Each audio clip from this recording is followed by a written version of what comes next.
Good evening, everyone, and thanks for joining us tonight. I'm Adam Cellini.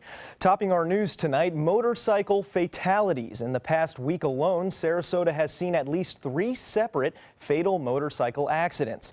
ABC 7's Kate Flexter spoke to some longtime riders about precautions they're taking on the road.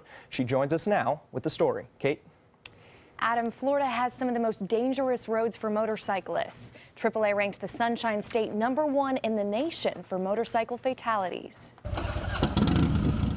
Bob DeGraff has been riding motorcycles for 11 years, and he sets safety as a top priority, always wearing a helmet and keeping a sharp eye out for distracted drivers. You really have to drive defensively, that's the key. And with all of those precautions, he's never experienced an accident. So far, so good for me, but unfortunately, I've known some people who've lost their lives. Florida is #1 in the nation for motorcycle fatalities. The Sarasota County Sheriff's Office has called it, quote, a frightening trend.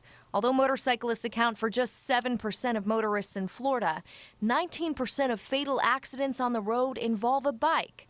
Last week alone, there were at least 3 motorcycle accidents in Sarasota.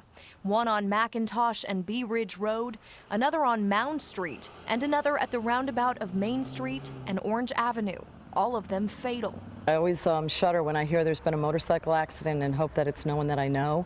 But even when it's someone you don't know, you really feel, it makes you feel more vulnerable because it could have been you. Longtime rider Donna DeFont says in those situations, the motorcyclist may not always be at fault. A lot of times if you're riding alone especially, the cars just don't see you. They're just not aware that you're there. That's why she says whether driver or rider, it's important to be careful on the road. You just have to be so overly cautious and aware and defensive and just extra careful. And of course, one of the biggest precautions a motorcyclist can take is to wear a helmet. That's not a requirement here in Florida, though. Adam? ABC 7's Kate Flexter, thank you very much. In other news, Venice Regional Bayfront Health dealing with a water line break this morning. Hospital officials tell us they were forced to shut off the water supply in order to repair the break. Crews are actively working to repair the line. For a short period, the emergency department had to stop accepting ambulances, but the ER is no longer on diversion and ambulances are coming in as needed. The hospital says clinical needs will be met for all patients. They are using bottled water and commercial ice for them to drink. Now let's head over to Steve Newman for a first look at today's weather. Steve? Adam, it was a bumpy afternoon for people from down Venice and Port Charlotte northward all the way to Manatee County from a line of storms that came through and dumped locally heavy rain, but those storms have now moved on to the south of us. There's only a slightest chance we'll see more overnight. Currently at Sarasota Bradenton International Airport, temperature 77, and in the wake of those storms, or the wake of them, 70 is the dew point, which is the lowest we've seen for a while, but it'll creep back up overnight and again tomorrow. And our almanac, our high this afternoon before the rain really hit was 95. That is 6 degrees warmer than normal, only 2 degrees shy of the record set back in 2007, and our low last night, 73. Chance of rainfall is pretty much over for the evening. This particular model has a chance right about sunset or sunrise at up to 50%. I'll tell you more about that forecast for tomorrow and the week ahead coming up. Adam?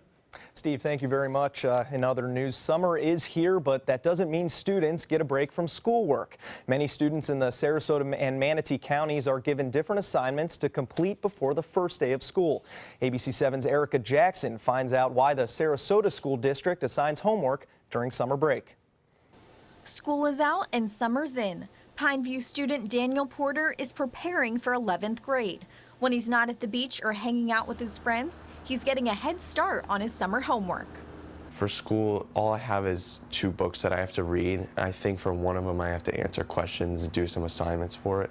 Daniel says his workload is reasonable.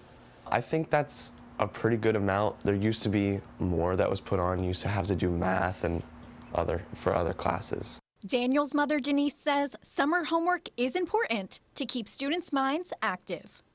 If they didn't do any kind of reading or writing or thinking about, academics, they wouldn't do it voluntarily. And the good thing about summer assignments, hopefully, is that it allows students to stop and maybe take advantage of the growth that's happening through experiential learning and challenge their thinking. The ultimate goal of these assignments is to keep students engaged in learning, even though they're out of school. To be engaged in this way intellectually and to sort of, I think, excite them. I think it's an opportunity for kids to read things, students to read things that they wouldn't otherwise choose to read themselves, and that's relevant to the coursework. A parent's trick to balancing that summer workload: start early. And if you waited until the end of summer to start your homework, then absolutely you're going to be sitting for hours at your desk trying to get it done. But if you did 20, 30 minutes a day, that's it. The reason why some students receive more summer homework than others, it depends on the level of the class. For students that are in advanced placement classes, they're going to receive more homework in the summer compared to a student in a standard level course. Reporting in Sarasota County, I'm Erica Jackson, ABC 7, your Suncoast News.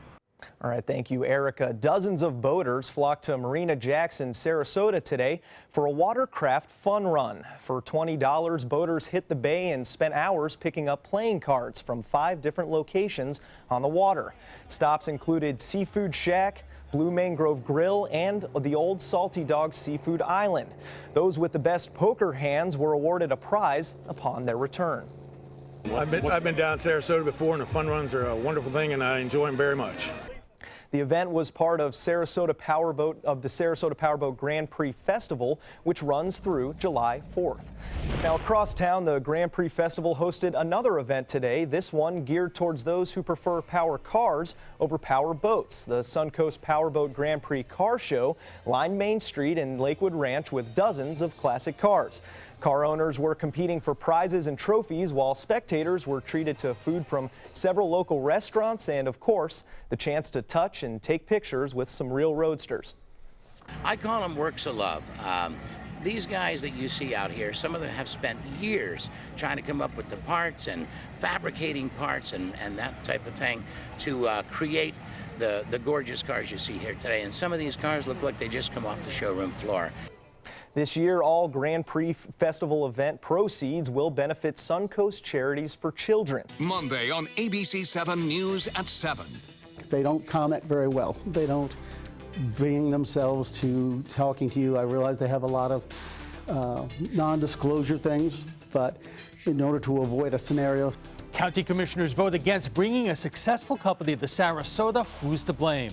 I'm Alan Cohn. We'll have that story plus our roundtable discussion.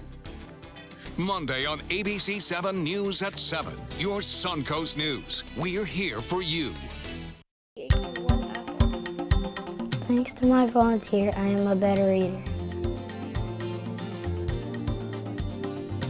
Thanks to my volunteer, math seems simple now. Thanks to my volunteer, I discovered new career goals. I'm a volunteer for Sarasota County Schools, so I know I can make a difference. And you can too. Give an hour, change a life. At ABC 7, our entire weathercast is dedicated to the Suncoast, and now we bring it to you like never before with the all-new official Suncoast forecast. Beach and boating forecast. The winds will be out of the northwest at 10 knots. Now, with the most advanced graphics and technology, we bring you weather where you live, pinpointing right down to your neighborhood. Zooming into the Sarasota Bayfront. The all-new official Suncoast forecast, only on ABC 7, your Suncoast News. We're here for you. Music on Main at Lakewood Ranch. If you haven't been, come on out and see what you've been missing. The first Friday of every month, you can enjoy a free concert, dancing, great food, and lots of fun for every family member, even the furry ones. Catch up with friends, enjoy free activities for the kids, or make it date night. Whatever your pleasure, there's something for everyone at Music on Main, the first Friday of every month at Lakewood Ranch. Brought to you by these sponsors at ABC 7. They say good things come to those that wait. Well, you've waited long enough. You deserve to feel fabulous in your fashionable new Fiat 500X from Alfa Romeo Fiat in Sarasota. Boldly innovative, seductively stylish. Fiat gives you everything you'd expect from a capable utility vehicle, like a spacious interior and advanced safety systems, designed and built like a sexy little Sportster. Don't wait any longer. You deserve to feel fabulous. Get a new Fiat at Alfa Romeo Fiat of Sarasota. Welcome back. Huge celebrations this weekend as LGBT Pride Month winds down. At several major parades today, marchers put on emotional tributes honoring the victims of this month's Orlando nightclub attack. In New York City, amidst the radiant rainbow flags, thousands of dark uniforms, heightened security for what will likely be the largest crowd ever at the annual event. A unified response following the tragedy exactly 2 weeks ago at Pulse nightclub in Orlando. Even though it's so far away, we are all one community. The crowd chanting "One Pulse" in honor of the victims. Then the only silence in a vibrant sea of celebration. 49 marchers walking shrouded in white veils, each wearing a photo of one of the victims. Similar somber scenes repeated from city to city, coast to coast this weekend. I think Orlando's going to be the second most popular word compared to Pride. In New York, the owner of Pulse leading the parade. That is the capstone of this month celebrating the LGBT community, the message of love and acceptance.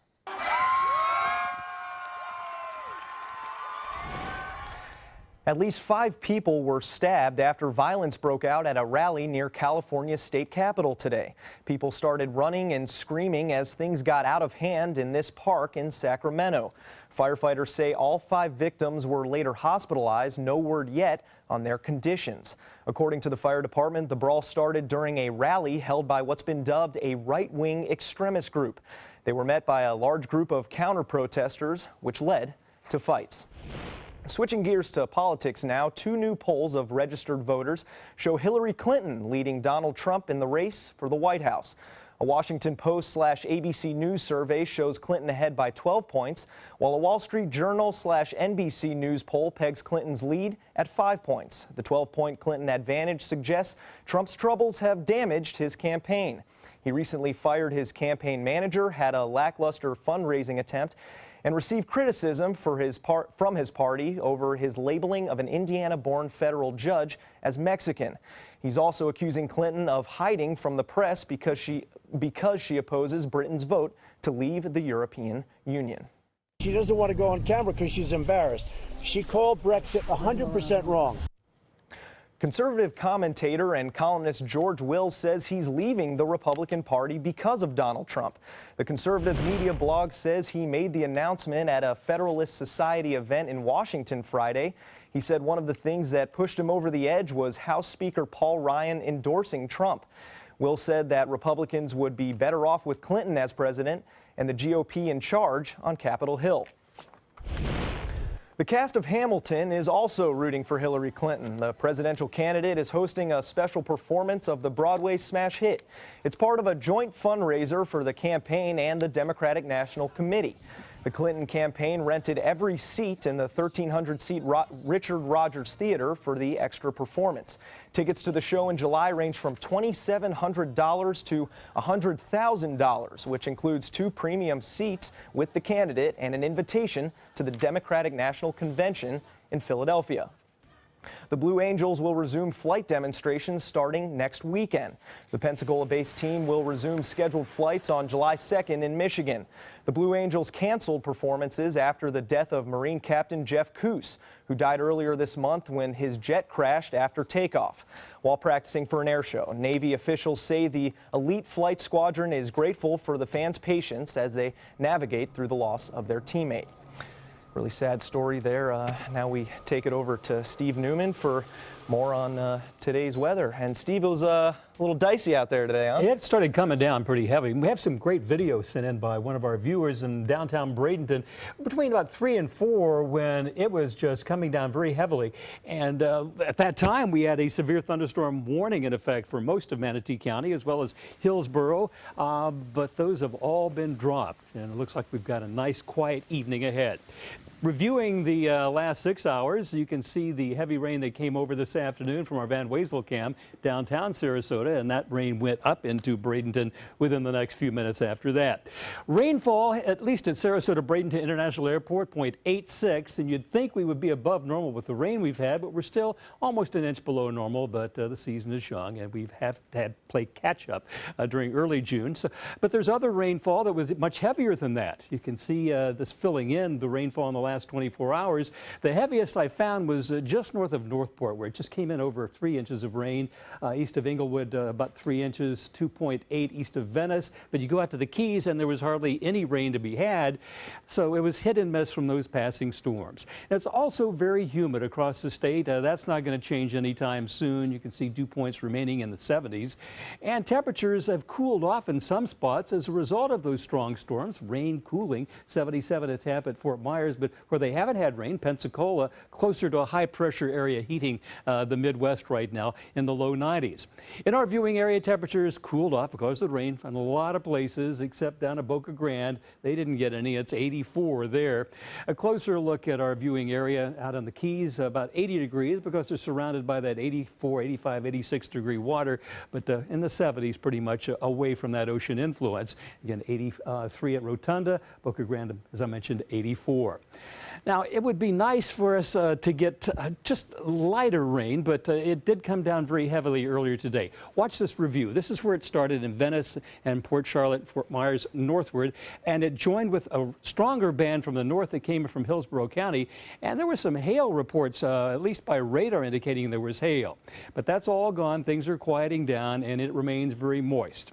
It would be nice to get some of this drier air to the north of us over the Carolinas, but there is a stationary front between us and it, and it's not going to arrive.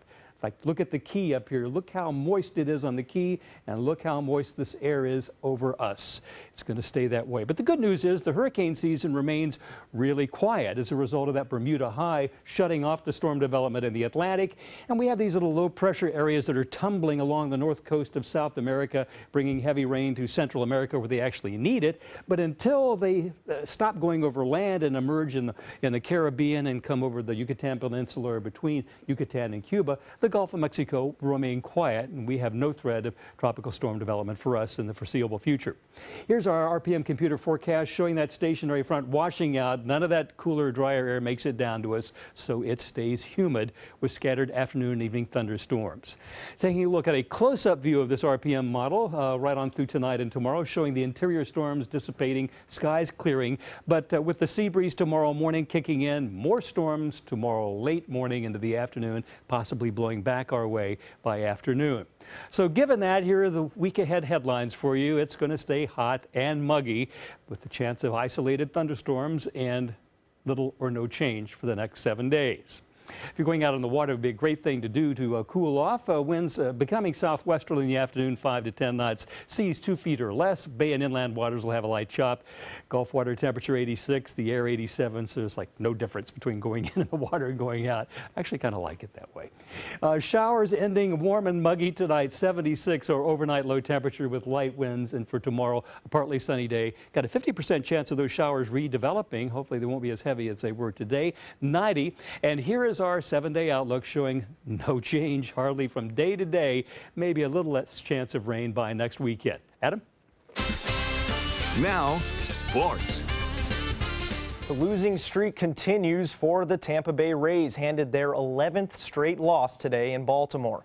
Trouble early in this one as Orioles first baseman Chris Davis launched a first-inning grand slam off Rays starter Drew Smyly. Smyly would last 5 innings today, giving up 8 earned runs. But there was some good news for Rays fans. Their recent signing Oswaldo Arcia drove in 3 today, one on a solo home run in the 4th, and then 2 more on a double down the right field line 1 inning later. The Rays have now been swept by 3 different teams. The final score in today's game, 12-5 Orioles. Tomorrow they return home to host the division rival Red Sox in a 4-game series. Now on to the NHL. As free agency approaches, what uniform will longtime Tampa Bay Lightning star Steven Stamkos be wearing next season? Saturday marked the first day teams could contact unrestricted free agents, and several reportedly have the center at the top of their list. Experts say Buffalo, Boston, Detroit, and Vancouver are the most obvious clubs to take a shot. Lightning GM Steve Yzerman has confirmed this team will at least try to re-sign Stamkos, but it could have trouble matching the anticipated offers. Stamkos has played 8 seasons in Tampa Bay since the team drafted him in 2008. Free agency officially begins Friday, July 1st. Now, it's hard to take the spotlight away from Coastal Carolina's historic World Series run, but this kid may have done just that. In the 7th inning of the Chanticleers elimination game Saturday, a young fan started an intense staring match with a television camera. Very serious for a few moments, but it eventually would turn playful, and he would also alert his mother to his left to show her that they were in fact on national TV. Coastal Carolina would win the game 7-5, and they will face Arizona Monday night in the championship series. More to come here on ABC 7. Stay with us. Shop GoWildHonda.com. Lease a new Civic for $169. A well-equipped Civic, just $169. Now at GoWildHonda.com or visit Wild Honda, Sarasota.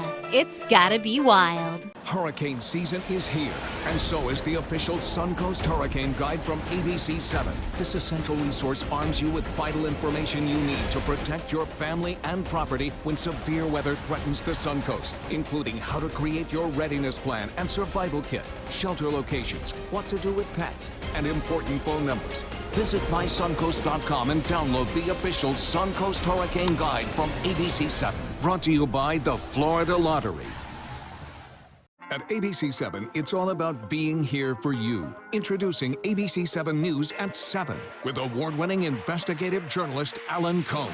In-depth reporting and debate on important issues and stories in our community, with a featured topic of the day and a live roundtable discussion with community leaders and newsmakers. Plus a quick recap of the day's top stories and weather. ABC 7 News at 7, weeknights. Now more than ever, we're here for you, Suncoast. Have you ever wondered what it's like to save a life? Find out by donating platelets at Suncoast Blood Bank. I'm Haley Wilgus, ABC 7. Platelets aid in the clotting process and are vital in the treatment of cancer and surgical patients, trauma victims, and critically ill newborns. It's tough to keep enough on the shelves because they only last 5 days. To donate, call this number or visit scbb.org and you can help save a life. ABC 7 congratulates Suncoast Blood Bank on 65 years of serving our community. The all-new official Suncoast forecast, only on ABC 7. Discover the biggest savings of the year on some of America's favorite vehicles during the Drive and Discover event going on now at Sunset Dodge Chrysler Jeep Ram in Sarasota. Get four-wheeler magazines 4x4 of the decade, a new Jeep Wrangler as low as $25,999, or drive away in a new Jeep Cherokee for just $19,999. Get a new 2016 Jeep Patriot for just $14,999. Better prices, bigger selection. Go to Sunset Dodge Chrysler Jeep Ram in Sarasota. The ability to go to college on a Bright Future Scholarship gave me personally the flexibility to chase a dream. To not have to worry about paying for your college education was absolutely amazing. One step better than that was to leave with no loans. I mean, to start a life, to start a job, to start without having a debt was amazing, and it allowed me to get to where I'm at today. Shop GoWildHonda.com. Lease the new Accord for $189, just $189 or 0.9% APR. Now at GoWildHonda.com or visit Wild Honda, Sarasota. It's gotta be wild. Thousands of buck naked bicyclists hit the streets of Portland, Oregon. The World Naked Bike Ride Saturday night went along a 6-mile route to protest fossil fuels and promote bicycle safety. Police escorted the naked bicyclists, although they asked people to at least wear helmets and shoes. The ride drew tons of spectators. Other naked bike rides have recently taken place in New York, New Orleans, and Los Angeles. Just make sure you're not the second person to ride some of those bikes. Now for an update on a story we told you about yesterday. A man named Matt White met Chauncey Black at a grocery store in Memphis. 15-year-old Chauncey is a straight straight-A student and works several odd jobs to support himself and his sick mother. Matt wrote about his meeting on Facebook and started a GoFundMe page. Now the public has raised more than $250,000 for Chauncey and his mom. That's $50,000 more than what we reported yesterday. Chauncey and his mother are in shock. I don't know what to say. I don't know what to do. Chauncey told me not to cry, but I don't know. I might break down in tears. And I so appreciate it so much that I can't appreciate it no more. It's amazing to see the support this family can get, and it's always nice to report these stories when a good Samaritan comes out of the woodworks and can gather other support, isn't it, Steve? It's great. It's great. We were both at Pride last night up in St. Pete, and I have to tell you, because I lived in San Francisco for almost 25, 30 years, I've been to a lot of Pride celebrations. I have never seen security as tight as it was last night. With the helicopters, every access road blocked with heavy equipment, but it went off without a hitch. People had a great time after a very somber start. Absolutely. I mean, it's better safe than sorry, obviously. Absolutely. You know, and it was noticeable, but again, the support, I mean, isn't it great to see, you know, people still out there wanting to support the cause? Absolutely. It was great. And it didn't rain last night. I've been there at St. Pete when it's rained heavily before, so it was good. Take a look at our forecast overnight tonight. The chance of rain for us is pretty much over, but it may come back tomorrow morning. All right, well, we'll hope for the best, as always. Thanks for joining us tonight. I'm Adam Cellini. Have a good night. Day at 4 on Suncoast View. It's hurricane season, and part of being prepared means packing for your pets. I'm Stephanie Roberts. On Suncoast View, Canine Corral is here to tell us what we need to know to keep our canines safe in storm season. Actor Matthew McGee co-hosts and brings a preview of the latest musical at Free Fall Theater in St. Pete. Plus, we asked Dr. Jenny about our sleep issues, and Jack Dusty at the Ritz has cocktails. Monday at 4 on Suncoast View.